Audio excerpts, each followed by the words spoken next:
Hola, somos el grupo 127 y vamos a hablar del patrón repository. Los participantes de este video son Firpi Gonzalo, Prados Mateo, Mora Cintia, Laura Andrés y Kilik Haik.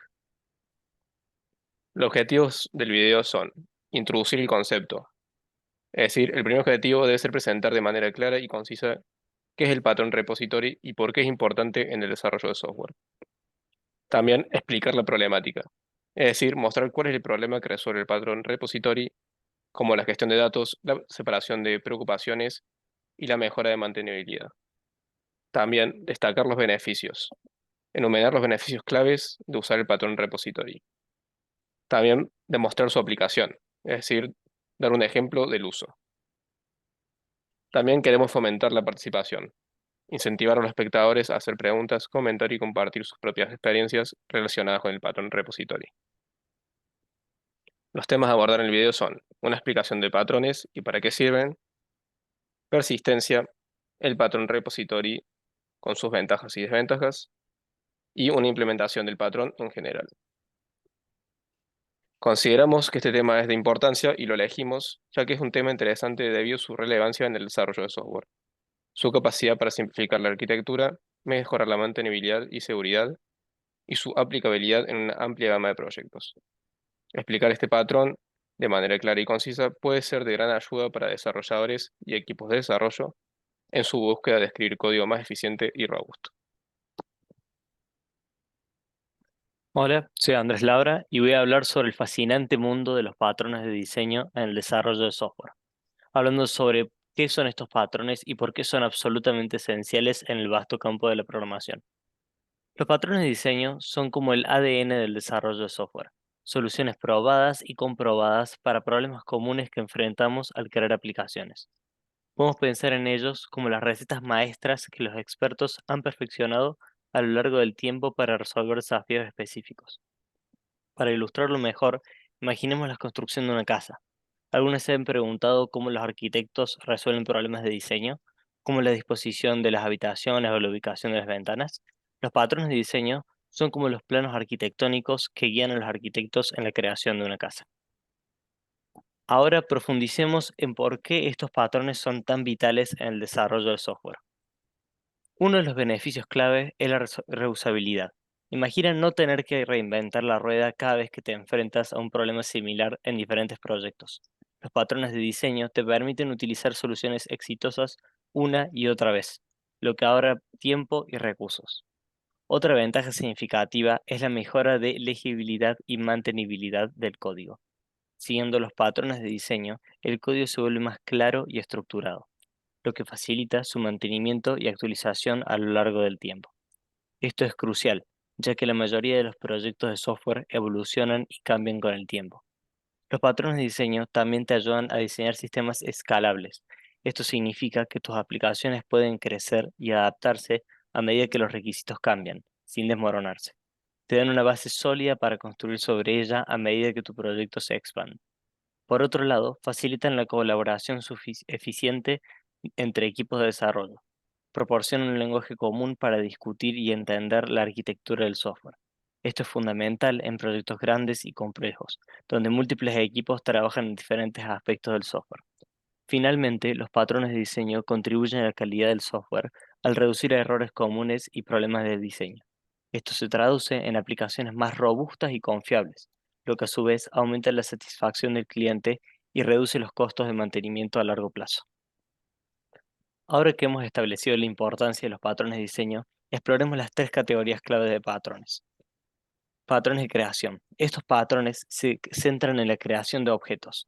Un ejemplo es el patrón singleton, que garantiza que solo haya una instancia de una clase en toda la aplicación. Esto es útil cuando quieres controlar el acceso a un recurso compartido. El patrón de estructura, aquí nos ocupamos de cómo componemos clases y objetos. El patrón adapter, por ejemplo, permite que dos interfaces incompatibles trabajen juntas.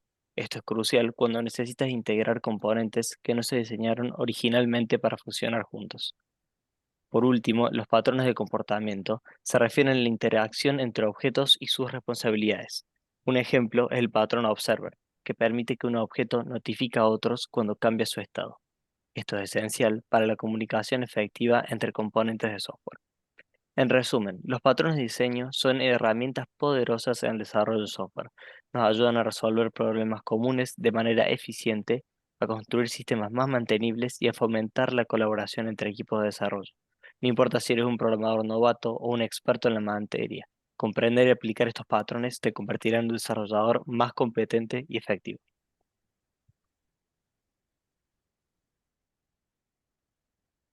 Hola, yo soy Gonzalo Firpi y voy a hablar del tema de persistencia. Cuando hablamos de persistencia, nos referimos a la capacidad de los datos a permanecer en el espacio y el tiempo. Buscamos que los datos que generamos con nuestra aplicación sobrevivan a la ejecución que los creó. Para ello, utilizamos dispositivos de almacenamiento secundario y trabajamos con bases de datos. Al trabajar con bases de datos, hacemos uso de motores de bases de datos, los cuales permiten a los desarrolladores trabajar con una vista lógica de la estructura de datos sin preocuparse por los detalles de cómo estos se almacenan físicamente. Podemos encontrar diversa variedad de estos motores. Cada uno responde a un modelo de datos, el cual determina la estructura lógica de una base de datos y, de manera fundamental, el modo de almacenar, organizar y manipular los datos. En el contexto de trabajo de los lenguajes orientados a objetos como lo es Java, nosotros trabajamos con objetos, los cuales se encuentran formados por una identidad, un comportamiento y un estado. Si buscamos hacer persistentes nuestros objetos, deberíamos hacer uso de una base de datos orientada a objetos, que se integre directamente con el lenguaje y nos permita almacenar nuestros objetos tales como lo son.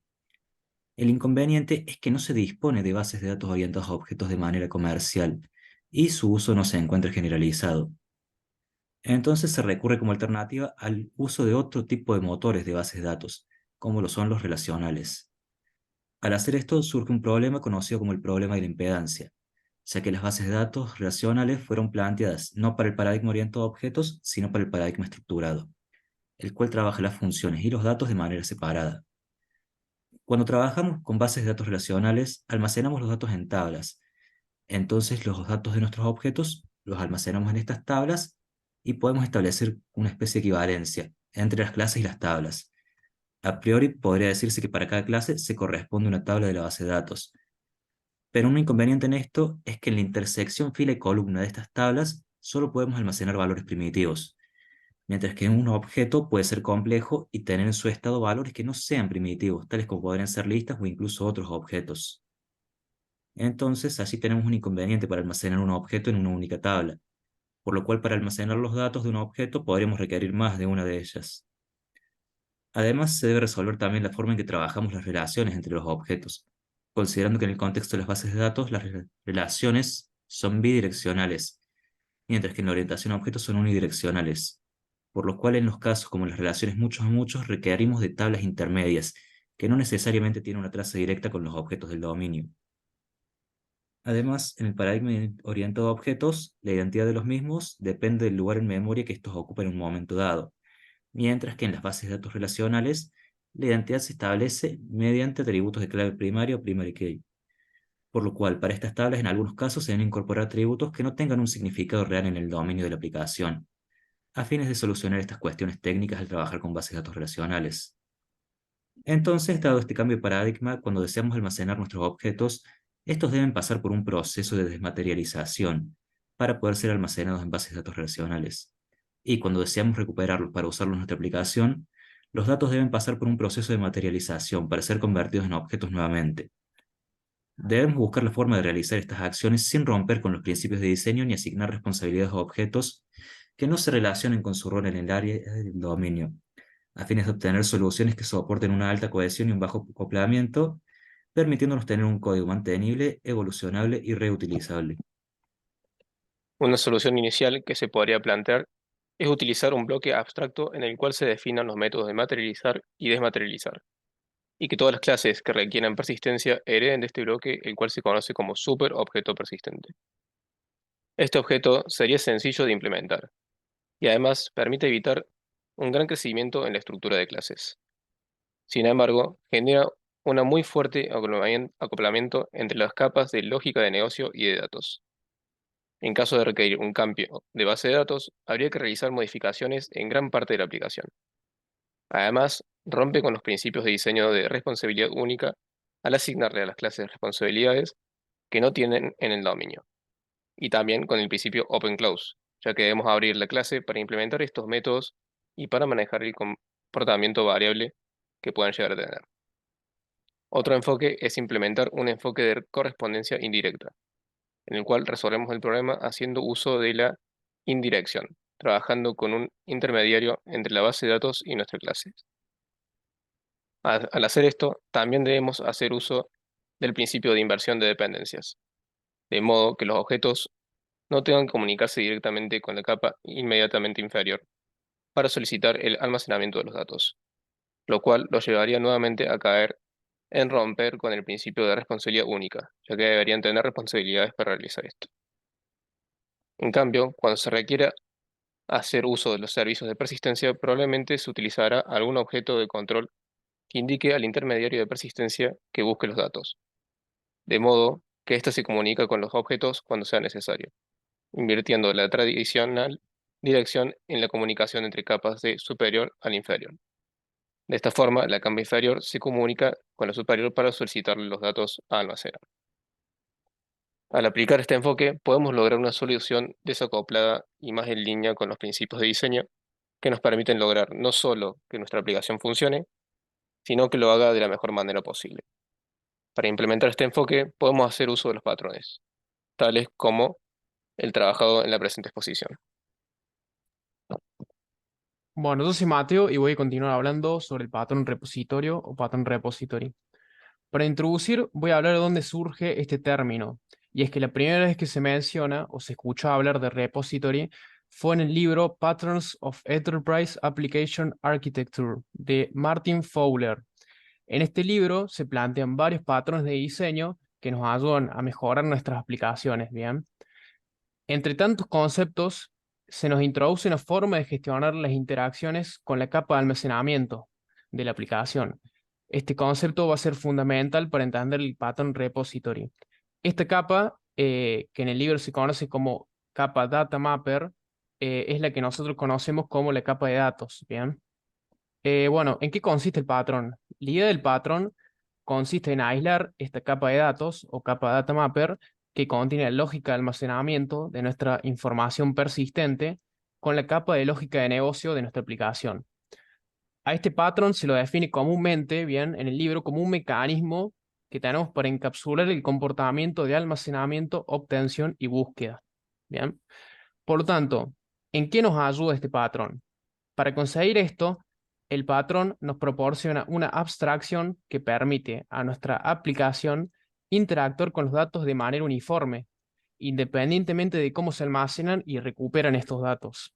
Bien, en lugar de que la aplicación acceda directamente a la base de datos o a sistemas de almacenamiento de datos, vamos a utilizar métodos definidos en las clases de repositorio para realizar estas operaciones. Estas operaciones son las famosas operaciones de CRUD o de alta, baja, modificación y consulta de los objetos de dominio de los datos que necesitamos persistir. Bien. Entre las ventajas y desventajas de aplicar el patrón, tenemos, cuando hablamos de ventajas, es muy fácil de implementar. Además, el hecho de implementar es muy fácil de implementar el patrón. Además, mejora la modularidad. Esto permite que nuestro código sea más independiente o esté más seccionado y se pueda probar o testear fácilmente y sea muy escalable. Cuando hablamos de escalabilidad, hablamos de que nuestro código permita evolucionar y agrandarse o ser más complejo a lo largo de que los requerimientos lo necesiten de nuestro sistema. Al tener un código más modular, bien vamos a poder realizar cambios en estos requerimientos de nuestro producto de software, como puede ser pasar a un nuevo motor de base de datos, sin necesidad de alterar la lógica del acceso a los datos. O sea, las clases que están implementadas por el patrón van a quedar sin ningún cambio. Además, este patrón nos va a ahorrar el trabajo de pensar o de escribir métodos, bien, para el acceso a los datos de un objeto, favoreciendo así la reutilización de código, bien. Bueno, y entre las desventajas de este patrón, tenemos que este patrón implica, el hecho de aplicarlo implica agregar una capa adicional, bien, que va a ser esta abstracción que se va a crear entre la capa de lógica de negocio y la capa del almacenamiento de los datos, esta capa puede incrementar nuestra complejidad o la complejidad de nuestra aplicación demasiado bien y esto puede ser no tan favorable en aplicaciones que son muy simples o que no tienen una complejidad muy grande. Por lo tanto, estaríamos sobrecargando la aplicación con métodos y funcionalidades que por ahí no son necesarias para la complejidad base que posee la aplicación.